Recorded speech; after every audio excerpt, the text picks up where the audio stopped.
शब्दाला जागणारा अशा प्रकारचा नेता होता। त्याचा अनुभव 2019 साली आम्ही घेतला। 2019ला ज्यावेळी आमचं ठरलं की सरकार तयार करायचं, त्यानंतर काही कारणाने तो निर्णय त्यावेळी त्यांच्याकडे वरिष्ठांनी बदलवला। पण दादांनी त्यावेळेस भूमिका घेतली की नाही, मी शब्द दिलेला आहे, मी शब्द मोडणार नाही। आणि आम्ही सरकार तयार केलं, शपथविधी घेतला। त्याला अनेक लोकांनी पहाटेचा शपथविधी म्हटलं। त्याला पहाटेचा म्हटलं की दादा त्याच्यावर नाराज व्हायचे।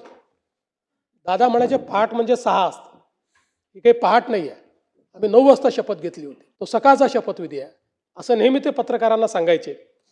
आणि मला आजही आठवतं की त्यावेळी अतिशय दृढतेनं त्यांनी, खरं म्हणजे त्यांना निश्चितपणे काही ना काही प्रमाणात त्याची किंमत मोजावी लागली, पण तरी देखील त्यांनी सांगितलं की एकदा निर्णय झाला होता, मग या निर्णयाला मी बांधील असेल। आणि ज्यावेळी सर्वोच्च न्यायालयाचा निर्णय आमच्या विरोधात गेला, मला आजही आठवतं की वर्षा बंगल्यामध्ये दादा आणि मी दोघंच जण होतो। त्यावेळी तो निर्णय विरोधात गेल्यानंतर त्या ठिकाणी सरकार स्थापन करणं काही शक्य नव्हतं।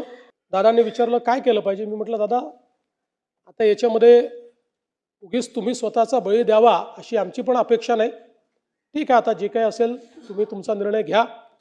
आणि त्यानंतर माझ्याशी चर्चा करून, म्हणजे अनेक वेळा अनेकांनी अनेक गोष्टी त्या ठिकाणी सांगितल्या, पण वर्षा बंगल्यावरनं माझ्याशी चर्चा करून दादांनी मग तो निर्णय बदलवला।